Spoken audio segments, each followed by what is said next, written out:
should know about Nashville. You know what? You're nuts. You're all nuts. You've been focused so hard on making it, you forgot about one little thing. It's called the music. And I don't even care. You know what? So what? I don't want to hang out with a bunch of wannabe corporate sellouts, and we are going to start a revolution. Go forth and multiply. These songs are yours. Texas Homegrown Radio at the Twisted J Studios. This is a revolution.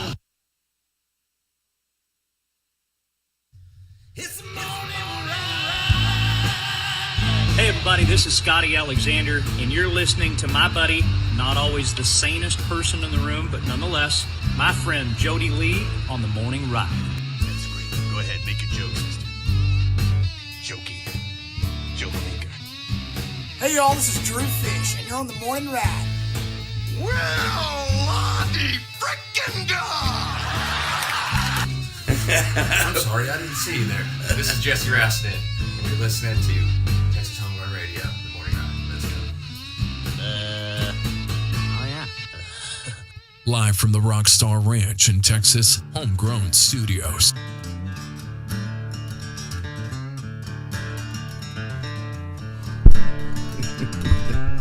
Welcome back in. It is The Morning Ride right here on Texas Homegrown Radio. Live from Texas Homegrown Studio. Oh, yeah. You hear me over there, Jody? Yeah. All right. I hear you. Not clear. You heard me? Dana Deathridge in the house. Easy. In his house. Man, we hadn't even started promoting this singer-songwriter contest, really, and Nathan's texting me saying we've already got over 10 people emailing us right now. Yeah. The Morning Ride, I'm telling you. The Morning Ride. Right? We hadn't even put it out, really. I mean, because when I get on that promotion, I'll start promoting. Well, that's one thing I know how to do, I think. Everybody that enters gets a taste of a breakfast burrito. Everybody that get enters. one bite. And that was the best burrito. That was the best burrito I've had a long time there, Bubba. Bet you can't eat just one. I don't know, man. I mean, actually, that one, I'll be full the rest of the day. I was waddling when I walked out That's here. a true 12-inch Big Daddy. Yeah, I wasn't feeling that good, this morning, and then after I ate that burrito, I feel better. Yeah, maybe there's something to that. Very well could I found be. my cure. It's double D's. That's right. Let's make some claims here. Claims, whatever ails you. Double D barbecue never fails you. What I needs is double D's. Have y'all played the? Have y'all played Jeb's jingle he made for me today? No, I haven't played it today since you were here. I haven't played it, but I just love it. Right here. Texas barbecue. It's pretty snazzy. So stop on by. I was just sitting here looking at you, and I thought, well, there's no music to it. It He's standing right beside me. It actually sticks in your head, doesn't it? Yeah. It's kind of got that. It was my wife's idea to put the snaps in there. I was gonna put a shaker, and then she was like, "You should do both." I just really like it. It's not that I'm just trying to promote myself. I just think it's a cool jam. It is cool. It's like it an is anthem, awesome. man. Jeb does good on these jingles. He's written a bunch. He's done them for Triple Crown, and That's right. Come on down to the Triple Crown. Deeds, motor sales, and Heart of Texas Ford out there in Brady. And Beverly Gosden Jenkins in the A-Team. Because if you want the cream of the crop, you got to rise to the top. call the A-Team. Mm-hmm. Let's see. I got to find it here. Oh, I have it on my jingle thing. Hey, when I was coaching, I used to tell the kids that the cream will rise to the top. I said every now and then a turtle float too. I said if you can play, we'll put up with you. This is true. Corn. I didn't eat any corn. When did I eat corn? That's why I don't trust hominy. We're looking for the cream of the crop. Ebony and Harmony. But I'm gonna tell you, when I was coaching, man, there's no lie. Some of these kids we would call turds. They were some of the best athletes, but they were they're like just out of control a bit. But man, hey, but that's what, like, the school systems nowadays, they don't understand that you got young boys. They want to blow crap up and freaking climb a tree and knock stuff over and see just what makes that thing tick. And I don't know, try to ride a huge dog, or jump on the back of a dang donkey and just see what happens. You know what I'm saying? Kids want to freak out and do things. Do stuff, yeah. And then they're like, hey, sit in this cubicle and write on this paper, what's the sum of 24? Yeah. And it's like they need to have both. They got to have school for the unwieldy, you know? You're passing through. Bluffdale's best, don't need no teeth to chew. It's that Double D barbecue. Go see Dana. You know what? You need to make a school. You need to start a school for. You call it Dana Deathridge's school for the unwieldy. You know, for all them boys that want to blow shit up and freaking. I mean, I was one of those boys. You know, climbing the stands, kind of. You know, that's a big word. Unwieldy. I know. I'm up to 67 now. Dang. New words. Unwieldy. You know, I've been learning them. I coached. Got my Websters. High school, of course, but I was the head coach. Unruly. That's what I meant. I was the head coach of the middle school, and some of their favorite days was, it was like icy and cold there in the fall, and we just get wet, and we'd start doing our calisthenics, and they'd be getting scared to get on the ground. So, forget it. We just start doing up and downs, and then we'd just go, all right, and we just slide in the mud all day, just run and jump in the mud, just chasing balls, going crazy. They loved it, and they come in. Yeah. I get a few calls every now and then, like, hey, my kid went to class with mud all over him. I'll tell you a story that really scared me one time. What's that? I was out at Godley's, and we had our program was hardcore. Like, I'm talking, this is back where you could really be tough on kids, you know. So I had the 7th and 8th graders. That was I was over that whole program, and then of course I coached the high school. But we'd have our games on Thursday, and punishment day was on Friday. When you said whatever you did wrong, you're gonna have to get punished on Friday. And my head coach was always like, give it to him. I mean, he was rough. Like he that wasn't hard enough, Deathridge. You need to do more.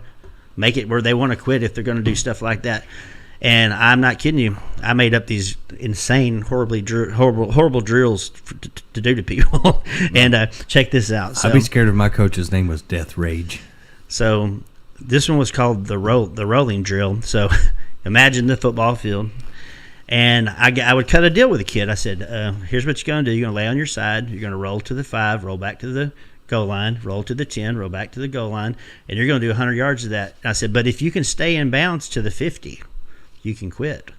And they never could, of course, because they're just toasted out of their brain, right? Guess what? Home games on Friday, we mowed the field on Thursday, or someone mowed the field. And it's dewy and it's grassy. And boy, I had this kid out there rolling, and it was just, you could just see the pattern where he's rolling. Just and he's picking up the grass. He looks like a chia pet, man. And the whole time, I mean, it's just me and this kid. There's nobody. I mean, no other coaches, nobody around. And I'm just giving it to him. You gonna do that in class again? You gonna throw food in the cafeteria? Bet you're not gonna do that again. All you gotta do is stay between them lines. And I'm just giving it to him, man. And he's going all over the place, and just, Coach, and all of a sudden behind me I hear, Coach Deathridge, and I turn around and it's both his parents, and this kid is, chia pet, and I said, yes sir, and he goes, I appreciate that. He said he won't ever do that again. And I said, no sir, he won't. But I thought, oh my God. And I went in and told Coach, I said, man, we can't be doing that. I don't think that's a good idea. And he said, oh, it's a great idea. Hear me out on this. I don't mean I mean unruly. They shook my hand afterwards, and I thought I was going to get punched. I don't mean letting kids, young boys just do whatever they want. But like, there's some kids that just don't learn by sitting in a classroom. Yeah. You got to take them out and teach them a skill. You know what I mean? Yeah. Like, I didn't want nothing to do with school the whole time I was there, because they weren't teaching me nothing I wanted to learn. Yeah. I mean, that's why by sophomore year I was like, all right, I want to go do music anyway. I'm in bands and making money. I quit. Yeah. Maybe that was a bad deal. I loved school. Yeah, I know you awesome. did, but to me, it's like a prison. I loved It's it. even set up like a prison. No. You get yard time. You got it's like fenced off. It's like an To institution. me, it was like a gig. I had fans there. Yeah. I had a built-in crowd. Well, I think I had to listen to my jokes. I taught and coached. I taught and coached for 13 years, and I think they've identified There's different types of people. I think they've identified at least 8 intelligences, And what I found out is the kids that are causing a lot of the problems in the schools, generally speaking, they're actually the smartest ones. They're almost like they're just bored. I mean, like they already they're already so far advanced. Yeah, they're out they're thinking. bored. And talking about those other intelligences, man, just because you're not, like I had dyslexia, wasn't even identified until I got to college, and people thought I was dumb. And I mean, I guess I was in a way. Well, back then they didn't know about it. On really. math, you know. But anyways, you know, those intelligences, just because you're not, whatever, a great writer, or, you know, or reader or whatever it is, some people can't build anything or can't do anything. So you're right. I mean, not to track a kid out real too quick, but I mean, we shouldn't look past other intelligences, you know. Well, I think a lot of you musicians end up, you know, coming from that background too. Like, I bet a lot of people that's going to be in this songwriter, you know, showcase thing that y'all are doing are probably some unruly kids, you know. I wasn't unruly. I was awesome. Yeah. And I loved English. That's why I love writing songs. English was my favorite. But it's probably why, you know, we see in some of these colleges and pros, some of these, they put up with some of these kids doing things they shouldn't. Probably. You know? But I had a coach that was mean like you. You got to follow the rules, but, you know. I had a punishing coach. One time he made me and Jason Lovell go run out in the 100-something degree weather we were supposed to run until he told us to stop. And so one day he goes, I want y'all to go out there and run the whole class period around the track. So we went out there, and I was like, I don't want to do this. So we went to the locker room and sat in there and talked and joked around, and I splashed water all over my shirt, my gray shirt, and my hair, and I come crawling into the workout facility. Yeah. Like I was dying, and Coach got me up, and he goes, look at Cottle. This is what I'm talking about. Like, put in the extra effort. Straight like, dedication. Every one of you should be like, sweat as much as him. They used me as an example. And all my friends were like, wow, you know. And then Jason's just shaking his head like, son of a gun. And that whole year he used me as example. You remember Cottle sweating and he'd been running all day and like didn't even complain about it. Well, I don't know what I didn't worse, feel guilty man. about it either. That's But not everybody's genius, you know. I just crashed against the wall. You're like, hey, there's a door. I'm like, I sold it all the time, man. I'm trying to punch down the wall. This guy's like, hey, I'm sure y'all had the door same kind of stuff I had, but I would almost sometimes rather do that, because when these coaches would I'd say hit us, paddle us for nothing. Oh, yeah. In front of the class, Oh, in yeah. the hallway, No whatever. big deal. Yeah. I mean, I'm talking about whatever. You didn't pin your sock up. You left your lock on. Whatever. Just little things. It wasn't like you're getting tapped. Like you probably don't get licks these days. But I'm talking about you got lifted off the floor, bro. Oh, yeah. And you're Coaches like, were- it was not The fun. coaches that were teachers had the best paddles too. Like they had like holes drilled in 'em. holes in them. People had to sign whistled. them. We had an ag teacher that he was my dad's ag teacher. Right, he'd been there so long, and he had this paddle that had been signed by everybody had ever paddled. Like there was nowhere left to sign on this thing. Yeah. Right, he was so proud of this paddle. And to mess with him one day, I stole it and replaced it with a Ziploc bag full of wood chips. And put it where his paddle was, and when he went to paddle me, there was no paddle. There was just wood chips, and he cried. Like he just cried in front of the class. I felt so bad, and I was like, "I'm just kidding." Like, and I knew I was about to get it bad, right? You know, I'm like, "I'm just kidding. Here's your paddle." And he was so happy that I didn't actually shred the paddle. Yeah. that I didn't get paddled, and he never whooped another kid after that with that paddle because he was scared he would lose it. Dang. Like I cured him. holy cow, man. When we were in Cottle Godly, almost got me. He cried in front of the class. Oh my god. when we were in Godly, I was coaching, and Coach Barrett was a great coach. He's done great things. I think he's retired now, but super great guy. But a very disciplined type dude. So there's licks going on every day, no matter what.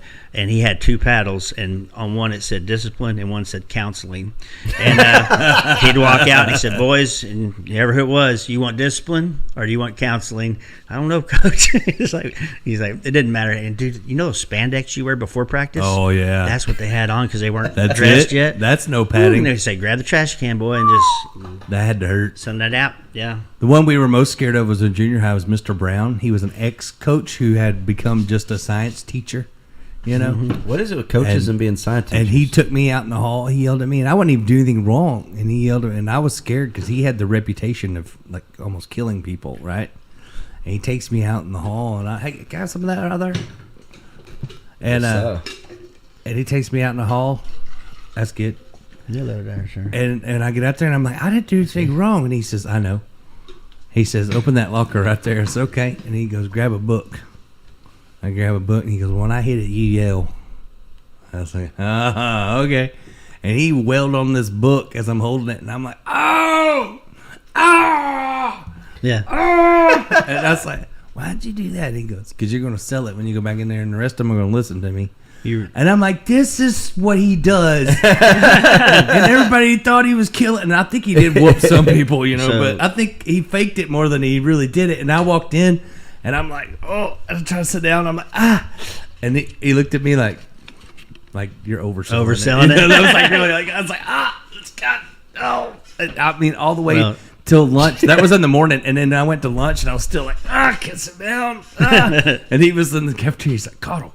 Enough. You're going to ruin it. So, yeah, we had Coach Banks and Coach Owens would deliver these licks to us, and they were brutal. And if we didn't have straight, excellent and what do you call it? Just your not attitude, but in the classes, your behavior. How did they have it back then on their cards, on your report card? It would say, yeah, like if conduct. Yeah, yeah. If we didn't have excellent, I mean, and there was like 7 levels of you had to be excellent, right? And I'm not kidding you. We were scared because these coaches hit us hard. I'm not lying. And I sit in these classes like church mouse, quiet, as I done got whipped like last semester. And I sat there didn't say a word. I swear I knew to shut up. And this coach went, I guess, on the reports and had them change mind all to like just horrible. And I got my deal that morning from the office, your slip of what your midterm or what your grades are. And I thought all day, dude, I was just like, damn, I'm getting 7 of these, man. And I show up and I'm almost crying because I was pissed too because I knew I'd been so good. And he pulled me out in the hallway. I was in his class just thinking, oh, man, just pissed off and like I'm going to get killed. And then he pulled me out in the hallway. He's like, I'm just messing with you, Deathridge. I just changed all that in the computer and everything. I was like, oh, thank God, man. Because I was mean. Dude, I was scared because it wasn't these licks weren't, well, that's no big deal. It's a big deal. Yeah, they were. Coaches back then light you up. They loved it. Yeah, and he just went with me all day, just looking at me in the hall when I walked by, just like, that's wrong. Can't wait to see you later, Deathridge. Miss Beverly Gosden Jenkins is watching this morning. She said, good morning, Double D, Dana. She said, where you need no teeth to chew. That's right. When Beverly came down and hung out with us, she was saying that she's like all about Dana. Yes, she is. She loves that jingle. Yeah. That's pretty cool. And Mike Shipley and Tim Overstreet. Morning, guys. Top of the morning to you. Love having y'all on. So we were talking in the last set, for those that missed it, big stuff happening over at Double D Barbecue. Right. And, of course, great food and adult beverages. We hadn't really even talked about that. Right. You got adult beverages over we there. have a draft beer, the only draft in the whole, I guess, that whole area. And got a few canned beers and sangria and what else? Wineritas. We're wine and beer, so we don't have the big alcohol thing. But yeah. So we have a little everything to make it know. But if you need liquor, there's a guy out back named Billy Bob. Out Go back down there in his truck. No, I'm just kidding. Out back. There might be. You never know. But we got that going on. Great barbecue. You got the air conditioning. AC. That's a big deal. Yeah. Because when you first went over there, it was just outside. Right. And then with the building next door, it was like a blessing. It was meant to be. Yeah. And I thought it was going to take 4 or 5 years for even that maybe to happen, but it just kind of didn't. And we just kept. You got the patio, and then Taylor Ashland does flowers and weddings, and she's super talented, great girl, lady, and she was doing the flower shop there, but she ended up making some other decisions for her business, which was probably really great moves for her. And I didn't think she'd ever leave because she was so good at what she did and she loved the building. But yeah, came available, and I was like, let's just let's keep going, man. So since I've been there, all it's been is a complete growth pattern. It was like, I just need 2 tables, then I needed 4, then I needed 6, then I needed just boom, boom, boom. So what's your deal, dude? Well, I forgot. I was drinking my good coffee and I ran out, and then you poured me some of that coffee. That's terrible coffee. It's called Scoldgers. It's hot. It's hotter than heck. It don't taste good. I might need to get that checked. How many scoops you put in there? About 7. Oh, I do have to give a shout out to Nathan Barker. He came in. He's an electrician too. He came and You fixed got my spoiled, margarine bro. machines and stuff, the electricity. Oh, nice. We were on 20 amps trying to. We knew it, but it's an old building. So we have our huge fridge, our kegerator, our 3-head margarita machine, and we were just turning stuff like trying to make things work. And I was like, man, please come help me. So he came out there and fixed that. So now y'all don't have to wait for me to say, you want it frozen? Give me a minute. Nice. It's an old building, but it's cool. It's high tech now. High tech. Sorry, I wasn't expecting that. I went from good coffee to that. Where'd you get your coffee? That's Folgers. He's got the gourmet stuff at the house. I drink the HEB Texas Pecan. Well, that's pretty good. That's the best stuff there is right there. So I stopped in. You stocked the coffee here, bro. I stopped into Saving good stuff for you. Yeah, I stopped in to get a coffee this morning on the way, and true. I've been out here once, and I didn't want to go across the roads to, there's certain places I'd rather go, but just traffic problem. So I just saw this like Conoco, and it looked like one of those, just we sell cigarettes and lottery tickets here. Yeah. And so I walk in, and I was like, oh yeah, I don't even know if they have coffee. And I said, do you have coffee here? And she's like, regular? And I was like, yeah, just some regular coffee. Unleaded. So, Well, what other kind of coffee you I get? went over there, and it was like none of the lids fit, and there was nothing special about it. I was just, and then I walk up, I guess it was this one right here, and it was $3, man. And I walk out, and I said, no wonder I'm not making any money at Double D Barbecue. Yeah. I ain't charging $3 for nothing, That's not even like a whole cup of coffee. That's like a. I know. But here's the thing. It wasn't even good. You stop at a hotel and go into and get the. Here's the thing that people don't realize about not overcharging people for your service. If they can afford it, they're going to come back. Yeah. They're going to tell their friends, and then you're just going to have the volume. You can win on the volume side, too. And then you're helping people get a quality product and not breaking the bank. Yeah. That's how you do it. That's America right there. Hey, I'm telling you, when you come to my place, you're going to get fed. You definitely get your money's worth. You'll get your money's worth. And, that burrito you brought me was like, you could use it for 3 meals for the whole day. Hey, man, I tell people, and I'm not making this up, that burrito, I may have to raise the price on it, but we've been selling it for $8, and it's like a 12-inch just fatty. And I tell people when they hadn't bought it, they're like, $8 for a burrito. I'm like, in Fort Worth, this would be $16. Oh, easy. I saw it over here. Matter of fact, at that gas station, there's a little taqueria guy set up. Yeah. He was closed. I just happened to look at his menu. Same burrito, but probably not same, but same size. He was charging like $15. And I'm like, you got real brisket in yours. I got real stuff. Yeah, it ain't El Gato. Home cook. My bad. Gato. Hey man, ain't nothing wrong with eating That's what I'm trying to say. Little cat. Depends on what kind of cat is it. I mean, Manx tastes pretty good. Yeah, so man, we feed people, man, for real. I just want people to feel like they're getting their worth. Streets of Laredo, you get you a taco with a little of that kitty cat in there, man. I tell you what, nice and greasy. Got some goat cheese on it. I'm pretty sure I ate some cat nachos in Mexico once. I asked the guy, and he just goes. And I was like, I know that. Yeah, it's either a dog or a cat. I'm not sure. Could have been but they were pretty good. But I asked him, I was like, "What is the meat made of?" And he goes, he goes, "I give you tequila." I'm like, "Yeah, it's something bad because he's giving me free drinks." Like that killed the alcohol part. Kills the germs. Like, drink this. Okay. I mean, has anybody? The one time I went gerbil. Gerbil? No, me either. Why would you? Yeah, be like a rat, I guess. I see them eat them on those Survivor shows. Don't eat gerbils. I'd rather die. Depends on where it's been. Sorry there, Winky. Richard Gere. So I brought my beat up pickup truck out here today because the last time I came, I brought my little car, and I realized this is not the place to come in a little car, and we ought to see when we have our big artists show up and they get lost, and we love it. It was funny because Tori Martin's new single is called "Lost in the Country." Yeah, I saw that last week. Yeah, it was hard for me the first time. Bernie got lost. Hey, Jack Nelson showed up here. I was mixing. I was up here till like 4:30 in the morning mixing, and my wife is here with me. And she went into the house to grab something out the fridge or something like that. She's coming back over here, and she comes running in the door. She's like, oh my God, Jeff. There's somebody outside in a black van. And I'm like, what? So like 4 in the morning. So I grab my pistol and I walk out there, and I'm like looking, and it's just this blacked out freaking Mercedes high top. And I'm like, okay. And I'm like walking closer, and I'm like, I see a guitar in the front seat, and I'm like, oh. It's an artist. Okay. Radio station. And he came the night before, or the morning. Well, I'll say, in my opinion, this is, no offense to Twisted J, I don't know anybody over there, but this is way cooler Oh yeah. No Well, doubt. I mean, the thing is, because we wanted to do the recording studio, and plus, there's just a cool vibe in here. Yeah, it's real. It's got that yeah. organic, real stuff going Yeah, on. that's what we wanted. That's true. Jebs, what was it you said about? I just don't want music to be something you gotta go to town for.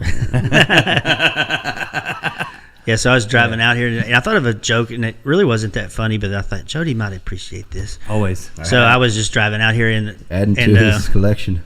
there's a big sign. Y'all have probably seen it, but it's a big sign that says boarding horses. Mm-hmm. And we know what that means because we're kind of country people. But I was like, do they waterboard the horses? They getting the truth out of them? You would tell me what you know. Are the horses just bored? Bring your bored Are you horse. spanking them or are you waterboarding them? What the hell? I don't even know. I was like, answer me. He keeps saying nay. I was like, nay. I was like, that'll be funny on the radio show. I said, but it's really not funny. I even Jody might asked the like it. questions. Like, Jody might like that joke, kind of.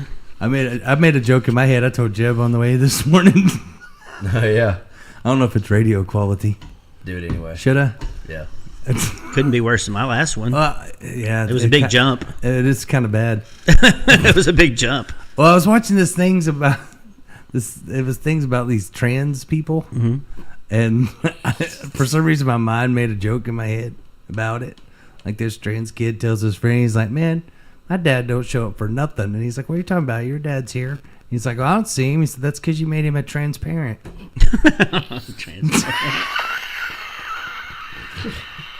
That's not bad.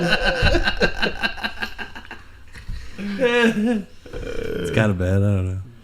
That's where my brain goes. You just My people, brain always- people cry about the smallest things nowadays. My brain always goes for the joke. It's really a wonder I Yeah, wasn't you punched. getting me in trouble here lately, bro. It's really a wonder I haven't been punched in the face more than I have. Like- You've been getting me in trouble. How's that? Because you've been rubbing off on me. Like, I'm starting to freaking tell jokes. Oh, you know? the toe jokes. Yeah, my wife, she was helping us load out, and she was moving some stuff around the back of his truck, in the dropped a stockyards. speaker on her toe. It was bad. And I walked up, and she's like, it's like, you know, in my defense, I didn't think she was hurt that bad because she just looks at me and goes, I just dropped this on my toe. You know, and I mean, she's pretty tough. Yeah. So and I'm thinking like, oh, okay, well, so I start making toe jokes, and she's like, no, it freaking hurts, and I'm like, oh, sorry. Yeah, it was really bad. And then so like she shows me, and like her toe's bad. It's really bad. But for like the next few days, she keeps stubbing it on stuff, and stuff keeps happening, and I'm like, and he was making all the toe jokes because I've been doing it for years, telling toe jokes. yeah, Yeah, I can't help it. Once they start, they start. You can't stop it. Yep. Yeah. Yeah, once you hurt your something like your thumb, your pinky, or something weird, you don't realize all the things that are going on with this it. finger right here, I fell in a tank, and I jammed this finger. I swear, it maybe broke. I don't know, but I still can't hardly move it.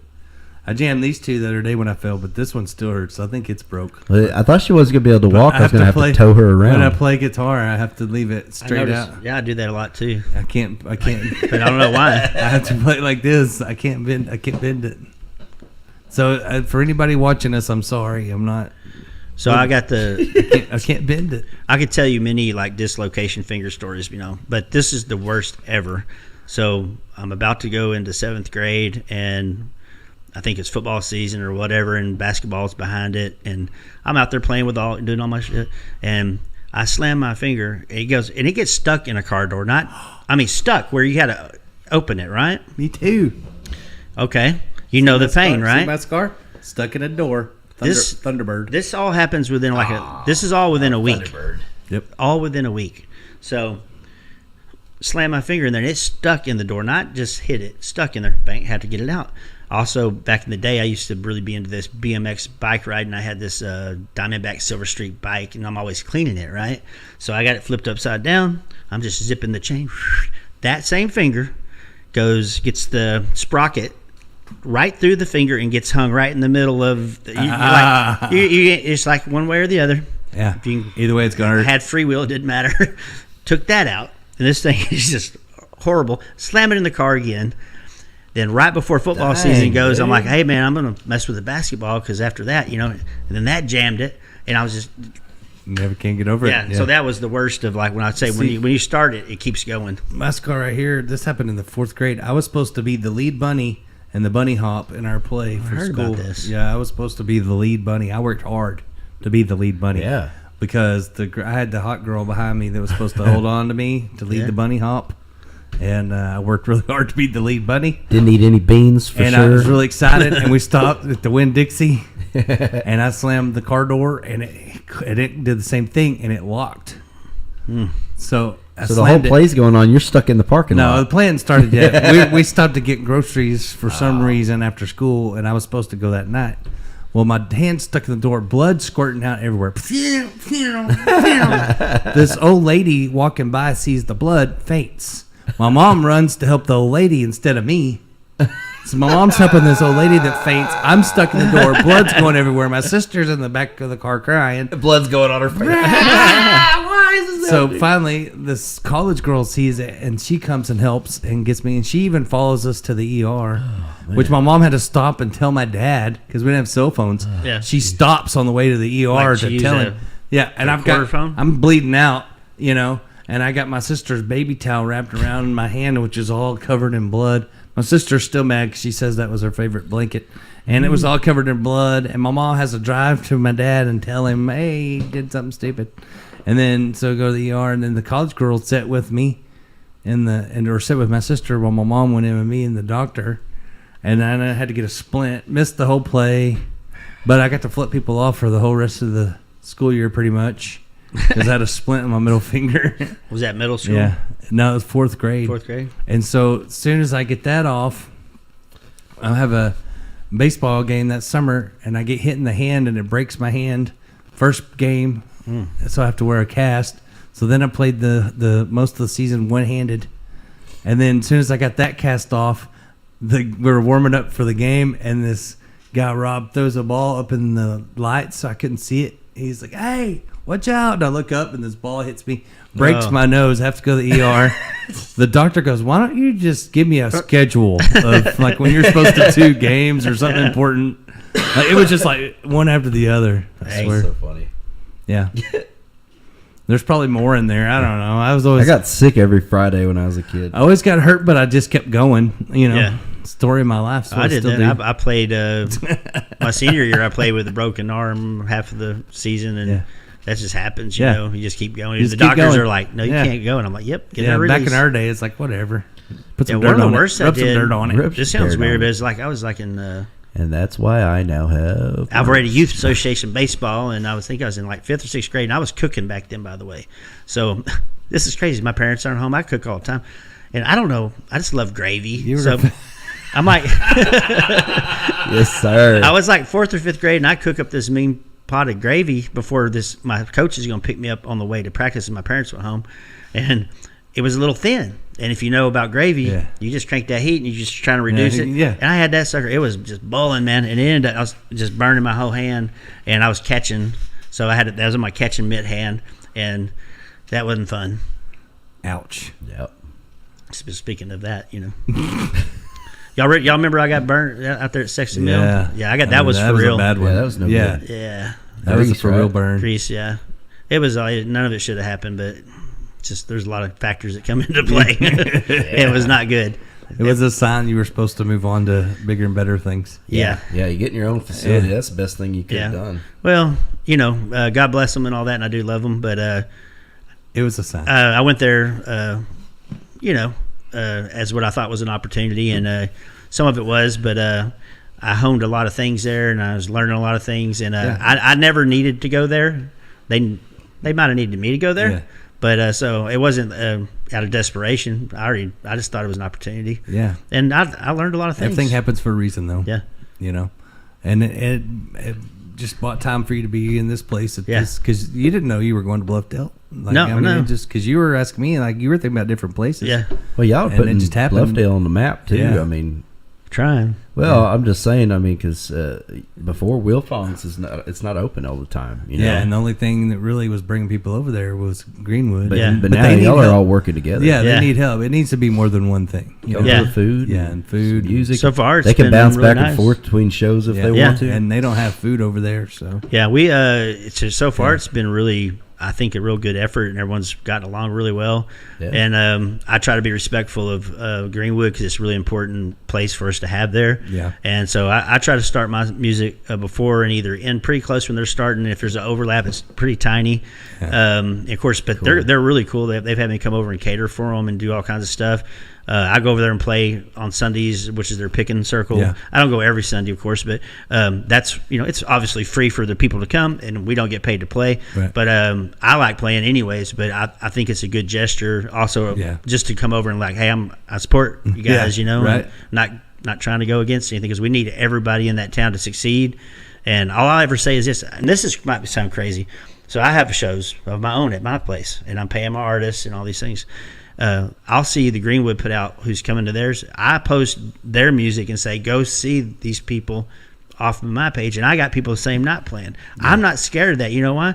I just say get to Bluffdale. Yeah. Just get here, and once you get here, you're gonna everybody just it might be your turn this week, but they're gonna say, "Oh, I didn't know Will Fongs was over there. I'm gonna go there next week." And Will Fongs saying, "I didn't know the barbecue was there." And, hey, I didn't know the Greenwood was there, but I'm always saying you gotta go down the Greenwood. You gotta. That's the way it should work. Yeah. I wish everybody people worked like together, that. man. It's all about the team, and people forget. Think if musicians would work that way. Yeah. I know. You know. I mean, this place is. I mean, it's got the feel of a what? They used to. If all the people who helped me that I helped, I'd be rolling. Yeah, right. But I would never ask for that either. So of course not. I really feel like this town can be like one of those places. Like I'm not, we obviously can't be Lukenbach yet or whatever, but that kind of feel, that kind of thing, where it's at that Better cool of a than town. Lukenbach. It's very old and it's got that feel. And I'm telling you, people talk about the Texas Hill Country, which I love. That is Texas Hill Country North, man. It's some of the prettiest drives. I mean, think it should be changed from Bluffdale to We Ain't Bluffindale. I think there needs to be a poker tournament in Bluffdale. Did you know there's a winery down the road too? There's a winery in Bluffdale. Yeah, there's one. Yeah, but how come there's never been a poker tournament done in Bluffdale? Well, I don't know. Tim Nolan thinks they're bluffing. Tim Nolan has held some, I think, over at the Greenwood, possibly. Oh, really? Yeah, I think so. Hey, and not to mention, there's another great venue, the Sledge Distillery, which is kind of in Toller, but they're just right there by us. They have a lot of artists play there, so if you're looking for shows, they got some really cool stuff going on there. Yeah. So just get down here, man. Get down there, go check out the area. Beautiful country. And we got the Salt Lick ice cream place Something going on across the way. I got to mention them. It's because we're over time. We've actually gone over time. Yeah. And you got people coming in to record. That's probably your reminder. Yes, sir. Or someone calling about it. Anyways, just giving everybody a shout out down there. So go check out Double D Barbecue, Bluffdale, Texas. Yeah, you can leave your dentures at home. It's right there off the main highway. Just stop on by if you're passing through. It's the main highway right there. Was it 377, man? Yeah. You don't even have to try to find us. We are on the highway. Go see Dana. Don't need no teeth to chew. No, that's for sure. Dana, thank you for hanging out with us, man. Thank you for the breakfast burritos. Man, that's best, I'm good for the rest of the day now. Heck yeah. I'm saving one for M. I got it in the fridge, man. I appreciate it. Cures what ails you. That's what I'm saying. Snake oil. And be looking for information on the big singer-songwriter showcase that's coming up. That'll be in the fall, right? And I want to say Josh Weather tickets are on sale, and so is Courtney Patton. That's awesome. Man. Those are going to go fast. Eventbrite.com. Not very often you get a chance to see Josh Weathers up and close and personal like that. Not like this. That's the truth. No, he plays mostly festivals. We had Bubba Bellin here. His steel player. It was a hard negotiation because his manager told me how it usually goes. Yeah. I'm sure. I said, please. Pretty please. No, Josh is one of the greatest dudes. But he's a barbecue lover. When we played it. He heard the buzz about. When we played at Bacon Bash, they come walk down and watch me and Jeb sit there and play, and I thought that was pretty cool. Yeah. Not a lot of guys do that, The Puts big on guys. A hell of a show. Yeah, put a great show. I do have also his tambourine for him to sign because I was at Larry Joe Taylor. He finished his show. He threw it out in the crowd. I shoot you not. I stuck my head up. No bounce. There's thousands of people just. You caught it was meant to be. In Toronto, one stuck in a lady's head. So I'm going to say, hey, this is yours. Won't you sign it for me? Yeah. And I know people like you. I know people. I could have got it done, but it's going to be much cooler when I say. Way cooler. I don't know if he's going to recognize a tambourine or not. I bet he does. You never know. I bet he was like, "This is the tambourine I've always loved. I used to sing to this one. He's going to take it back. Love you." He's like, hey man, do you mind if I trade you? He's going to give me a plastic one or like a little cheapy. Sorry, man. I didn't mean to throw it. I just got excited, and then you took off with it. We'll always tambourine you. Dude's pretty amazing, I tell you that. He could play tambourine and sing all day. Yeah, absolutely. Well, cool. Well, what's the best way for people to stay up to date on the Facebook page? Right now, just Double D Barbecue on Facebook, and we also have Double D Barbecue _ Bluffdale on Instagram. That's the best way right now. People keep telling me to make a website, but I think people go to Facebook more than anything else. They do. But just look for that Texas flag logo kind of thing, because there's a lot of Double Ds out there. Yeah, apparently. But you ain't never seen no Double Ds like these. Not like these. No, sir. But if you're not sure, just scroll about. You'll start seeing what's going on. I promote hard. You'll see all the shows, all the stuff.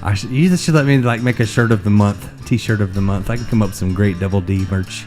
And for all you listeners out there, when you go down there, make sure to leave a review because yes. When you leave a review, it ups the algorithms and it puts Double D Barbecue out front.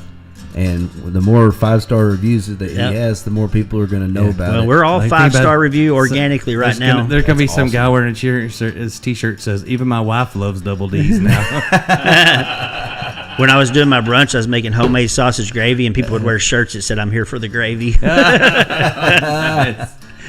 But yeah, leave a 5-star review. And as Jody makes some pretty good sausage gravy, bro. He cooks many a meals up here at the. I love that sausage gravy. Yeah, I gotta say, man, I used to be pretty good at it. I'm probably out of practice now. But yeah, leave us a 5-star review, and all these have been organic. They're not even my friends, so it's real. But as Dave Ramsey always says, if you ain't got nothing good to say, don't say nothing at all. Leave us a 5-star review. We need help. That's right. All right, well, we got to get out of here. We got over time, and Jim got things to do. So I'm zooted off this coffee too, man. I gotta go run a mile, and climb a tree. 7 scoop coffee. Yeah. Knew something was up with that. We're all shaking. I like my coffee strong. Let's go build something. All right, we got to get there. Thanks to our sponsors like Double D Barbecue in Bluffdale, Texas. Don't need no teeth to chew. Go see Dana. And brought to you by Brazos River Air Conditioning. Because if you need an AC, call Wasey. You can find him online, brazosriverac.com. That's right. And brought to you by Wiley Disposal. Because if your trash is in a Bailey, call Wiley. Don't lose your smiley. And don't forget about Wild Will's Saloon and Dance Hall. That's right, because there ain't no strangers in Rangers. That's right. We're going to be actually out there Friday opening up for Kinfo. That's right. No. So get your thrills at Wild Will. There'll be a little fiddling going on out that place. Rico, we interviewed Rico last week on the air, and he said he's going to sneak up and do a couple songs with us. Nice. He's going to come up and fiddle with us on a couple songs. So that'll be fun. So come early. You don't want to miss that. You never know what's going to happen out there at Wild Will's and Ranger. And brought to you by Triple Crown Ford and Lincoln. Get on down there and let the horses run. And, of course, Cannonball Insurance Solutions. Cannonball! That was a good one. That was a good one. That was a great and our favorite, Miss Beverly Gosden Jenkins and the A-Team. Because if you want the cream of the crop, you got to rise to the top. Call the A-Team. That's right. You know what I mean, Vern? Hey, Dana, you got to finish the sentence for us. It's tradition. Okay. Close us out today. First thing that pops in your head. Till next time, remember, take it easy. And if it's easy, it ain't cheesy. It might be.